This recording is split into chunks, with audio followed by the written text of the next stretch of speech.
Sortez de la voiture immédiatement. Vous me manquez de respect, cria le policier en pointant vers la portière. Monsieur l'agent, je suis agent spécial du FBI. Voici mes papiers, répondit calmement la femme noire en montrant son insigne doré. Le FBI. Vous, c'est une blague, de faux papiers. Il jeta les documents avec mépris. Vous pensez que nous sommes stupides ici, dans le Sud? Ce qu'il ne savait pas, c'est qu'elle enquêtait précisément sur ce type de comportement depuis des mois. Avant de plonger dans l'histoire, laissez un commentaire ci-dessous et dites-nous d'où vous nous regardez. Vous allez découvrir comment un simple contrôle routier a tout changé lorsqu'une agente du FBI a été victime des crimes sur lesquels elle enquêtait. Bonne lecture. Alexis Monroe referma le dossier épais posé sur son bureau et se frotta les yeux fatigués. À 37 ans, elle avait passé 15 ans au FBI et les 8 derniers mois passés à enquêter sur la corruption policière dans de petits services du Texas avaient été parmi les plus difficiles de sa carrière. Encore un schéma, murmura-t-elle en examinant les preuves étalées sur le bureau de Beaumont. 2 services de police de l'Est du Texas montraient des signes évidents de recours excessif à la force et de discrimination systématique. Les plaintes étaient toujours similaires. Des automobilistes noirs étaient arrêtés pour des infractions mineures, puis traités avec une agressivité et un manque de respect inutiles. Son supérieur, l'agent responsable Marcus Holloway, frappa à sa porte. « Monroe, comment avance l'enquête ?»« Prête à étendre l'enquête à un 3e service, » répondit Alexis en montrant une pile de plaintes préliminaires. « Le comté de Brazos.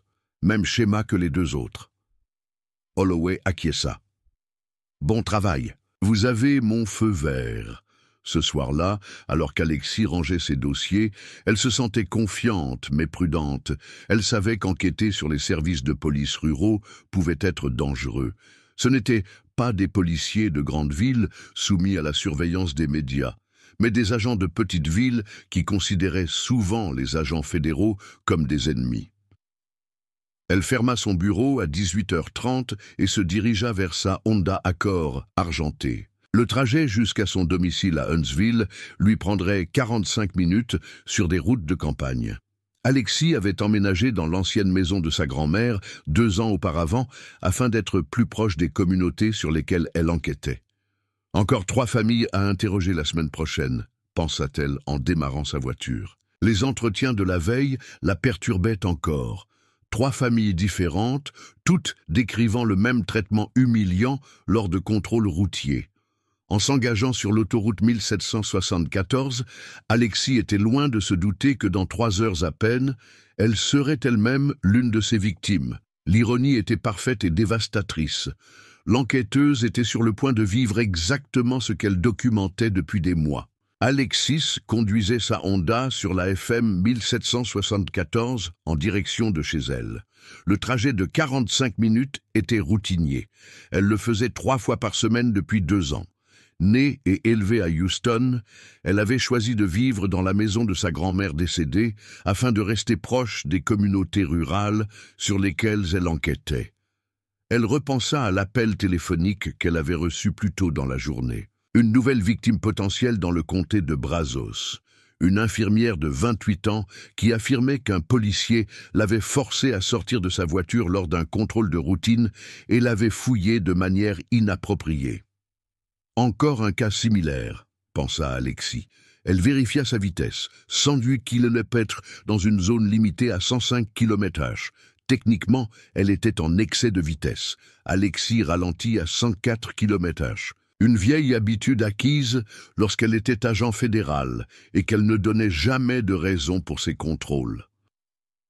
La musique country jouait doucement tandis qu'elle profitait du coucher de soleil texan à travers les champs de maïs. Il y avait quelque chose d'apaisant dans ces routes rurales, mais Alexis savait que pour beaucoup de gens qui lui ressemblaient, ces mêmes routes pouvaient être dangereuses. Elle avait interrogé 3 familles la veille, qui avaient toutes rapporté des expériences similaires d'humiliation lors de contrôles routiers. Chaque histoire suivait le même scénario. Infraction mineure, agent agressif, escalade inutile et sentiment d'impuissance à se plaindre. Au moins, j'ai mon badge et ma formation pour me protéger, pensait-elle. Ces familles n'ont rien. Alexis ne se rendait pas compte à quel point elle se trompait sur cette protection.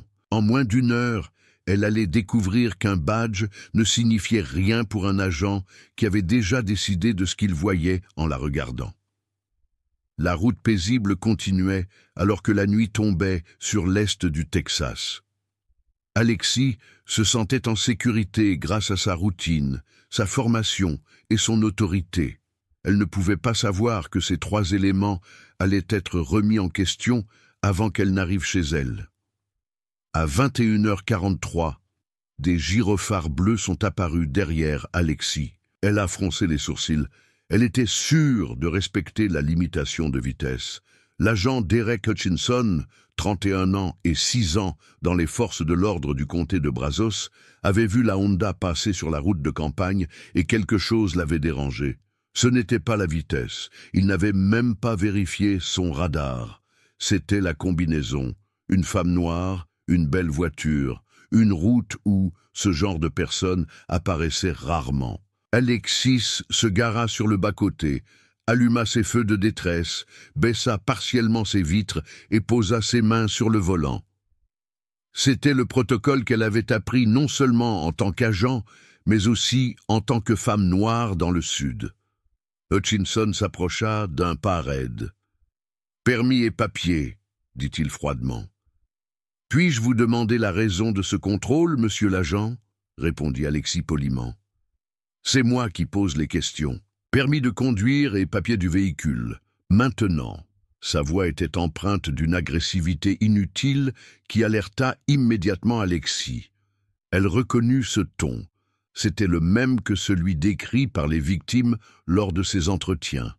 Alexis tendit calmement son permis de conduire et les papiers du véhicule. Hutchinson examina les documents avec une suspicion exagérée, comme s'il cherchait des irrégularités. « Alexis Monroe », lut-il à voix haute avec mépris. « D'où venez-vous ? » « Je suis originaire de Houston, mais je vis à Huntsville depuis 2 ans, » répondit-elle. « Que faites-vous ici, à cette heure de la nuit ?» La question n'avait aucun rapport avec un contrôle routier, et Alexis le savait.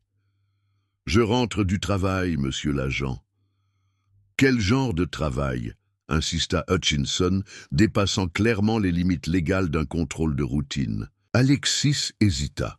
Révéler qu'elle travaillait pour le FBI pouvait aggraver ou apaiser la situation.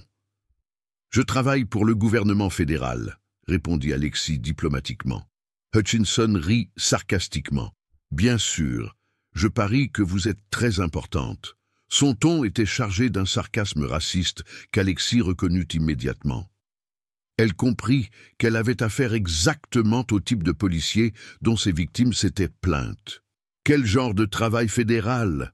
insista-t-il en s'approchant de sa vitre. « Monsieur l'agent, je préfère ne pas divulguer les détails de mon travail, mais je peux vous assurer que je suis une citoyenne respectueuse des lois qui rentrent chez elle. »« Respectueuse des lois ?» ricana Hutchinson. « C'est ce qu'on va voir. Vous rouliez trop vite. » « Je roulais à 64 km/h dans une zone limitée à 65 km/h, monsieur l'agent. Je fais très attention à ma vitesse. »« Ne me dites pas ce que vous faisiez. Je sais ce que j'ai vu. » Sa voix devint plus agressive. « Sortez du véhicule. » « Est-ce nécessaire pour une contravention pour excès de vitesse, monsieur l'agent ? Quand je vous dis de sortir, vous sortez. Ne rendez pas les choses plus difficiles qu'elles ne le sont. » Alexis sentit la situation s'envenimer. Chaque mot prononcé par Hutchinson correspondait au comportement qu'elle avait consigné dans son rapport d'enquête. L'agressivité inutile, le refus d'expliquer le motif du contrôle, la présomption immédiate de culpabilité. « Monsieur l'agent, je dois vous informer que je suis agent fédéral, » dit-elle calmement. Hutchinson plissa les yeux. « Qu'avez-vous dit ? » « Je suis agent spécial du FBI. Mes papiers sont dans mon portefeuille si vous voulez les voir. » Le policier la fixa longuement, puis éclata d'un rire moqueur. « Le FBI ? Vous ?» Son incrédulité était insultante et évidente. « Madame, vous devez me prendre pour un idiot. Faites-moi voir ces papiers. » dit Hutchinson en mimant des guillemets avec ses doigts. Alexis sortit délicatement son portefeuille fédéral. Un badge doré avec photo, une pièce d'identité claire, un numéro de série. Hutchinson s'empara des documents, les examina pendant 3 secondes, puis les lui jeta. « Des faux bons marchés. Vous pensez que nous sommes idiots ici, à la campagne ?» Alexis resta calme. « Monsieur l'agent, ces papiers sont authentiques. Je peux vous fournir des numéros pour vérification. Vous essayez de m'impressionner avec vos faux jouets ?» Hutchinson se pencha en avant d'un air menaçant. « Sortez de la voiture, immédiatement. » Alexis comprit que la situation devenait dangereuse. « Monsieur l'agent, je suis armé avec une autorisation fédérale. Je préfère rester dans le véhicule pour la sécurité de tous. »« Armé !» hurla Hutchinson, la main se dirigeant instinctivement vers son arme. « Sortez de la voiture immédiatement !»« Monsieur l'agent, restez calme. Je ne touche à rien. Mon arme est rangée. J'ai juste besoin que vous vérifiez mes papiers. »« Je n'ai rien à vérifier. Ce sont des faux. Vous le savez très bien. » Hutchinson recula et attrapa sa radio. « Unité 23 à Centrale. Besoin de renfort immédiatement FM 1774, borne kilométrique 12. Suspect prétendant être un agent fédéral, refusant d'obtempérer, peut-être armé. » Alexis entendit la transmission avec une inquiétude grandissante. Il avait complètement déformé la situation. « Officier, dit-elle, j'enregistre notre interaction pour ma protection, comme la loi m'y autorise. » « Éteignez ce fichu truc immédiatement !» explosa Hutchinson. « Vous n'avez pas le droit d'enregistrer quoi que ce soit. En fait, j'ai le droit constitutionnel d'enregistrer les interactions avec la police dans les lieux publics. » Son ignorance des droits fondamentaux confirma les soupçons d'Alexis quant à son manque de formation. 10 minutes plus tard, 2 voitures de patrouille arrivèrent, le sergent Patricia Reeves, 48 ans et 22 ans d'expérience, et l'agent Mason Blake, 29 ans et 7 ans dans le service. Reeves sentit immédiatement la tension dans l'air. « Derek, quelle est la situation? Une femme se faisant passer pour un agent fédéral, irrespectueuse, refusant d'obéir aux ordres, » rapporta Hutchinson, omettant ses propres provocations. « Elle a de faux papiers du FBI et continue de se disputer avec moi, » ajouta-t-il. Reeves s'approcha de la fenêtre d'Alexis avec un professionnalisme qui contrastait fortement avec celui de Hutchinson. « Madame, puis-je voir vos papiers d'identité ?» Alexis désigna les papiers d'identité que Hutchinson avait jetés sur le tableau de bord. Reeves les ramassa et les examina attentivement. Elle savait à quoi ressemblaient les papiers d'identité fédéraux authentiques. « Derek, dit-elle calmement, ces papiers semblent authentiques. »« Impossible, sergent. Elle ment clairement, » protesta Hutchinson.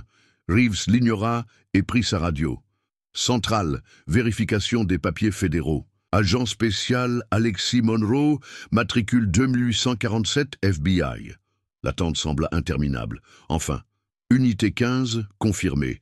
Agent spécial Alexis Monroe, bureau du FBI de Beaumont, en service. Le silence qui suivit fut accablant. Blake murmura. « Oh merde !» Hutchinson pâlit, comprenant enfin l'ampleur de son erreur. Reeves prit une profonde inspiration. « Agent Monroe, je vous présente mes sincères excuses. Il y a clairement eu un malentendu. » Alexis répondit fermement. « Sergent, il n'y a pas eu de malentendu. Il y a eu un refus délibéré de vérifier des papiers en règle et un traitement irrespectueux fondé sur des préjugés. »« Sergent Reeves, » continua Alexis, « je dois vous informer que je mène actuellement une enquête fédérale sur les pratiques policières dans les services ruraux de l'Est du Texas. » Le visage de Reeves se crispa. « Au cours des 4 derniers mois, j'ai recueilli 18 plaintes officielles documentant des cas de discrimination raciale lors de contrôles routiers. » Hutchinson tenta de l'interrompre. « Vous ne pouvez pas... » « 5 de ces plaintes, » poursuivit Alexis sans relâche, « mentionnent spécifiquement l'agent Derek Hutchinson pour avoir utilisé un langage dégradant et refusé de vérifier les papiers d'identité de citoyens afro-américains. » Le poids de l'ironie tomba sur toutes les personnes présentes. Hutchinson venait de démontrer en personne exactement le comportement sur lequel Alexis s'enquêtait. Blake murmura à Reeves. Il vient de se creuser sa propre tombe. Reeves secoua la tête, réalisant que cet incident pourrait être la preuve dont le FBI avait besoin pour intervenir au niveau fédéral. « Agent Monroe » dit-elle prudemment, « que pouvons-nous faire pour résoudre cette situation ?»« Rien » répondit Alexis. « Le mal est fait. Mon enregistrement et mon rapport seront transmis à mes supérieurs demain matin. » Hutchinson prit enfin la parole, la voix tremblante. « Je ne savais pas. Je veux dire, je faisais juste mon travail. »« Votre travail, » dit Alexis froidement, « ne consiste pas à refuser des pièces d'identité fédérales valides ou à traiter les citoyens avec irrespect en raison de leur race. » « Mais les papiers avaient l'air... Je veux dire, comment pouvais-je savoir? Vous étiez censé les vérifier, comme le sergent Reeves vient de le faire. C'est la procédure de base de la police. » Le silence s'éternisa, pesant. 3 agents expérimentés regardèrent la carrière de leurs collègues s'effondrer en direct. « Il y a autre chose que vous devez savoir, » dit Alexis en regardant Hutchinson droit dans les yeux. « Mon enquête porte spécifiquement sur le département du shérif du comté de Brazos. » Le visage de Hutchinson devint livide. « J'ai recensé 15 plaintes contre ce département au cours de l'année écoulée, recours excessifs à la force, profilage racial et discrimination systématique lors de contrôles routiers. » Reeves ferma les yeux, sachant ce qui allait suivre. 3 de ces plaintes mentionnent spécifiquement l'agent Hutchinson pour avoir refusé de vérifier les papiers d'identité présentés par des automobilistes noirs. L'ironie était totale et dévastatrice. Hutchinson venait de fournir la preuve en direct du comportement même sur lequel Alexis enquêtait depuis des mois. « Vous m'avez piégé », dit Hutchinson désespérément. « C'était un piège. »« Agent, » répondit Alexis calmement, « je rentrais chez moi après le travail. Vous avez choisi de m'arrêter. Vous avez choisi de refuser mes papiers. Vous avez choisi chaque mot et chaque geste. » Blake s'approcha de Reeves et murmura. « Ça va détruire tout le département. » Reeves acquiesça d'un air sombre. Elle savait que les enquêtes fédérales pouvaient aboutir à des accords à l'amiable, à une surveillance fédérale et à une restructuration complète des services de police. « Agent Monroe » dit Reeves avec prudence, « y a-t-il un moyen de régler cela en interne? Sergent, cela a cessé d'être une affaire interne au moment où l'agent Hutchinson m'a jeté mes papiers fédéraux à la figure et les a qualifiés de faux. » Hutchinson tenta une dernière fois. « Je faisais juste preuve de prudence. Vous ne pouvez pas me reprocher d'être méfiante. »« Méfiante à propos de quoi exactement ?» demanda Alexis, une femme qui rentrait chez elle dans sa propre voiture avec une pièce d'identité valide. La question resta en suspens, obligeant tout le monde à affronter la véritable raison de l'interpellation. Alexis fut relâchée sans contravention, ce qui était évident puisqu'elle n'avait commis aucune infraction. Hutchinson resta silencieux, humilié, tandis qu'elle s'éloignait en voiture. Le lendemain matin, une vidéo amateur de l'interpellation apparut sur TikTok. Un adolescent qui passait par là avait filmé les derniers instants où Hutchinson avait rejeté les papiers. La vidéo, intitulée « Un policier refuse une carte d'identité du FBI et le regrette immédiatement », fut vue 100 000 fois en 6 heures. Les hashtags de l'FBI agent et Police Behavior ont commencé à faire le buzz dans la région. À 10 heures, le shérif James Crawford a reçu un appel de l'agent responsable Marcus Holloway. « Shérif, nous devons parler de l'incident impliquant mon agent. » Crawford, un vétéran intelligent de 30 ans, savait que lorsque le FBI appelait directement, la situation était grave. « C'est grave ?» a demandé Crawford. « Votre agent a refusé des papiers fédéraux valides, les a qualifiés de faux et a traité mon agent avec un préjugé racial évident. Tout a été enregistré. » Hutchinson a été immédiatement suspendu de ses fonctions dans l'attente d'une enquête interne. Ses collègues l'évitaient, car tout le monde savait qu'il avait peut-être compromis l'ensemble du département. les médias locaux ont commencé à enquêter sur d'autres plaintes contre Hutchinson. 3 autres familles ont rapporté des faits similaires, affirmant avoir été traitées de manière irrespectueuse lors de contrôles routiers. C'est exactement ce sur quoi enquêtait l'agent Monroe, a réalisé Crawford. Hutchinson vient de lui donner raison. La vidéo a été vue 800 000 fois lorsque CNN a repris l'histoire. Mais le mal était déjà fait. Les enquêteurs fédéraux disposaient désormais de preuves irréfutables des problèmes systémiques qu'ils avaient documentés. Hutchinson a regardé la vidéo à plusieurs reprises et a finalement vu ce que le monde voyait, non pas un policier faisant son travail, mais un homme laissant ses préjugés influencer son jugement professionnel. Contrairement aux manifestations irréalistes qui ont éclaté du jour au lendemain, la réaction de la communauté s'est développée naturellement. Tout d'abord, à l'église baptiste Mount Olive, où plusieurs familles qui avaient subi des contrôles humiliants de la part de Hutchinson se sont enfin senties encouragées à parler. La révérende Angela Washington, 55 ans, a animé des discussions sur les expériences vécues. Cet agent du FBI a montré au monde entier ce à quoi nos familles sont confrontées chaque jour, a-t-elle déclaré à ses fidèles. Le docteur Denise Crawford, professeure à l'université Sam Houston State et résidente de Huntsville depuis 15 ans, a organisé une pétition pour demander une enquête approfondie sur le département. Des étudiants de l'université locale, dont beaucoup avaient eux-mêmes été victimes de traitements irrespectueux, ont organisé une veillée pacifique devant le palais de justice. Il ne s'agissait pas d'une manifestation massive, mais d'une montée en puissance des voix qui avaient été réduites au silence. L'avocate spécialisée dans les droits civiques, Sarah Martinez, qui avait documenté sans succès pendant des années les plaintes contre le comté de Brazos, a enfin vu une opportunité d'intenter une action en justice. La vidéo a été vue 800 000 fois lorsque CNN a couvert l'affaire, mais le véritable pouvoir est venu de la communauté locale qui disposait enfin de preuves indéniables de ce qu'elle subissait. 5 autres familles ont contacté Martinez avec des histoires similaires concernant Hutchinson. Toutes suivaient le même schéma. Des infractions mineures au code de la route qui se transformaient en exercices d'humiliation et d'intimidation. L'expérience de l'agent Monroe confirme tout ce que nous disons depuis des années, a expliqué Martinez aux journalistes. La différence, c'est qu'elle avait le badge et la formation nécessaires pour documenter correctement les faits. Le bureau local du FBI a été submergé d'appels de personnes souhaitant partager leur propre expérience.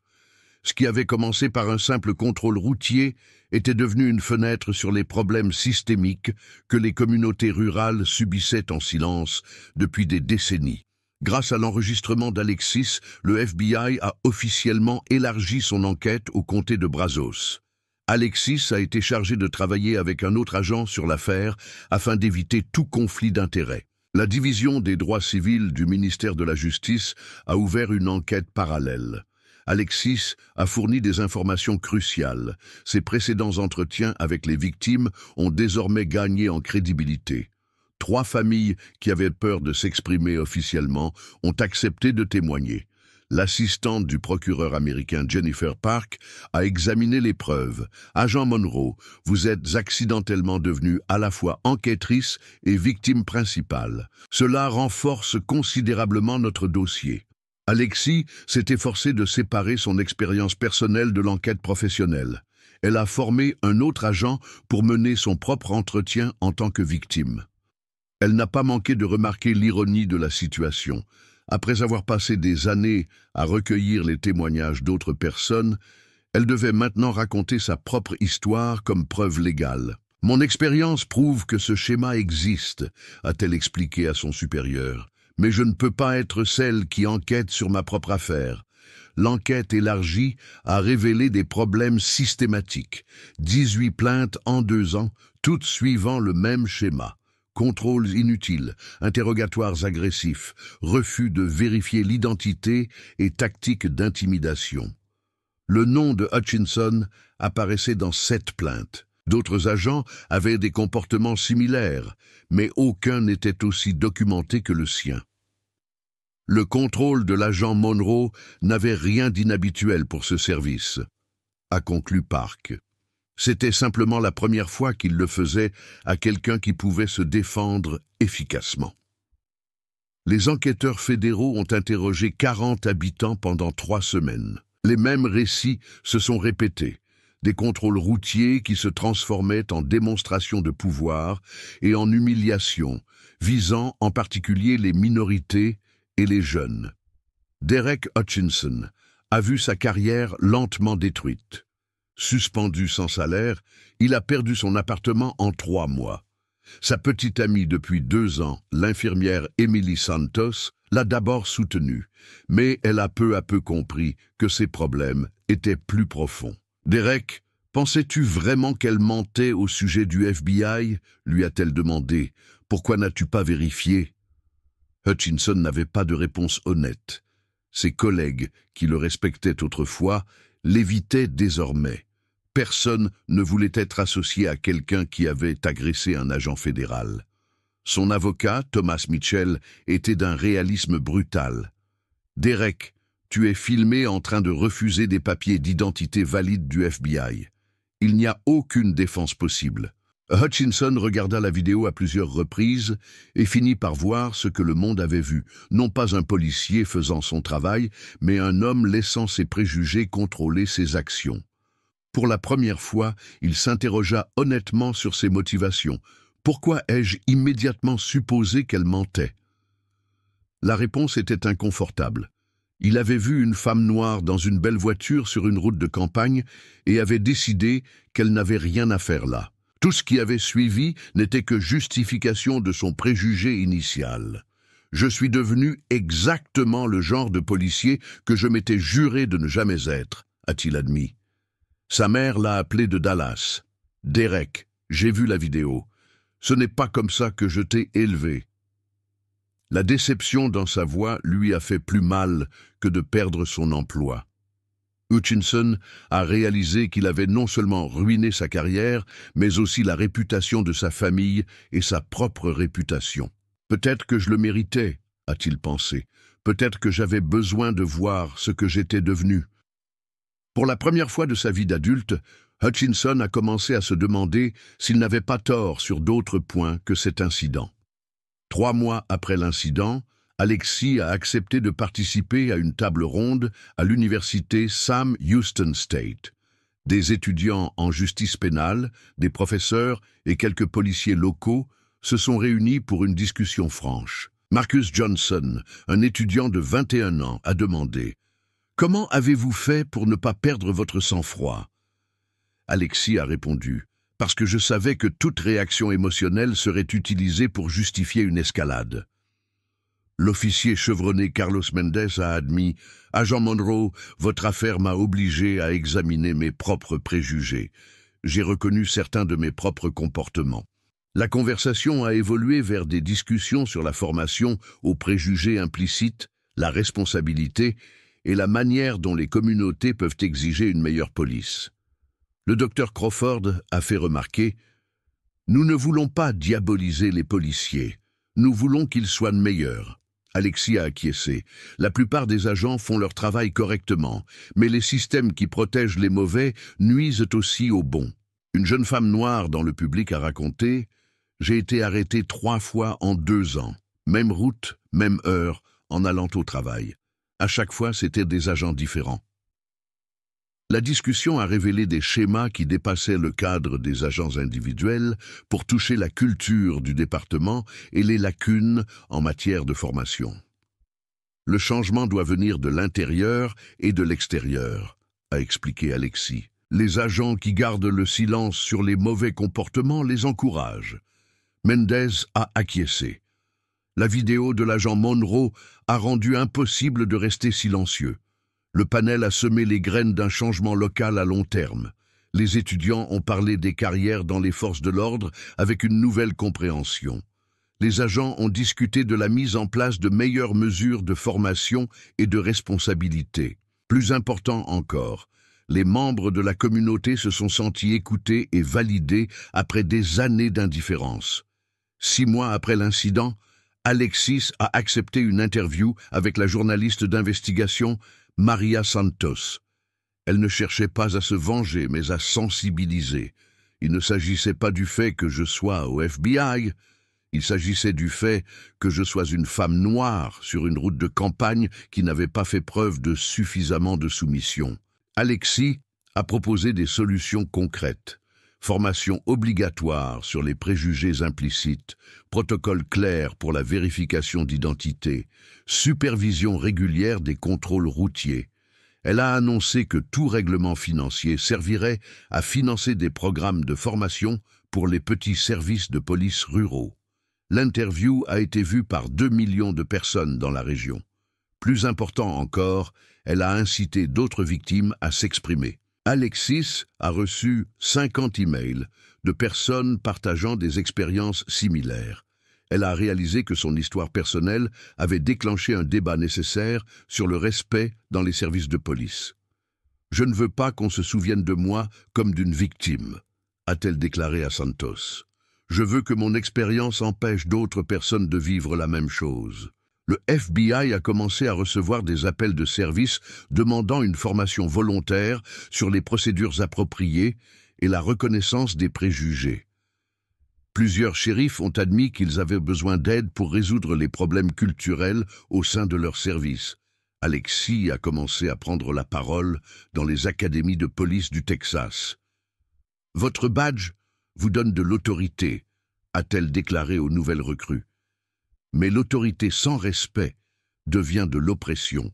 Les jeunes agents ont réagi positivement à son message. Beaucoup ont admis qu'ils n'avaient jamais réfléchi à l'impact de leurs actions sur la confiance de la communauté. L'agent Monroe m'a fait comprendre que chaque contrôle routier est l'histoire de quelqu'un, a déclaré la recrue Jennifer Walsh. Je veux que ces histoires soient positives. Duquel, l'affaire Hutchinson est devenue un exemple de formation dans les académies de tout l'État, ce qu'il ne faut pas faire et pourquoi le caractère est plus important que l'autorité. Un an plus tard, Alexis a témoigné lors d'une audience publique sur la réforme de la police au Texas. Son expérience, combinée à son expertise professionnelle, a abouti à l'adoption d'une loi exigeant une formation sur les préjugés implicites pour tous les services de police. Le protocole Monroe, qui définit des lignes directrices pour des contrôles routiers respectueux, a été adopté volontairement par 85 services de police texans. Les petits services ruraux disposaient enfin de normes claires en matière de conduite professionnelle. Hutchinson a finalement accepté un accord de plaidoyer, licenciement définitif, travaux d'intérêt général et participation à une formation sur la sensibilité. Étonnamment, il a écrit une lettre publique dans laquelle il reconnaissait ses erreurs. « J'ai laissé mes préjugés influencer mon jugement professionnel. » Alexis a repris le travail, mais elle dirigeait désormais une unité régionale chargée de prévenir les fautes professionnelles de la police par le biais de formation, plutôt que de se contenter d'enquêter après coup. Elle a été invitée à prendre la parole à l'échelle nationale. Des chefs de police d'autres États ont demandé à bénéficier de ces programmes de formation. Lors de la cérémonie de remise des diplômes de l'université Sam Houston State, Alexis était l'oratrice principale. La dignité n'est pas une faveur que nous demandons, c'est un droit que nous exigeons. En regardant les jeunes visages dans l'auditoire, elle savait qu'elle avait transformé un moment d'humiliation personnelle en un catalyseur de changement systémique durable. Le comté de Brazos n'a reçu aucune plainte pour usage excessif de la force au cours de l'année écoulée. De nouveaux protocoles de formation et une surveillance communautaire ont créé une responsabilité qui protège à la fois les citoyens et les bons agents. Le changement est possible, a conclu Alexis dans son discours, mais il nécessite un dialogue honnête, une personne à la fois. Son contrôle routier avait duré 30 minutes. Son impact se fera sentir pendant des générations, prouvant que le courage individuel peut déclencher une transformation collective lorsque la vérité rencontre le pouvoir et refuse de céder.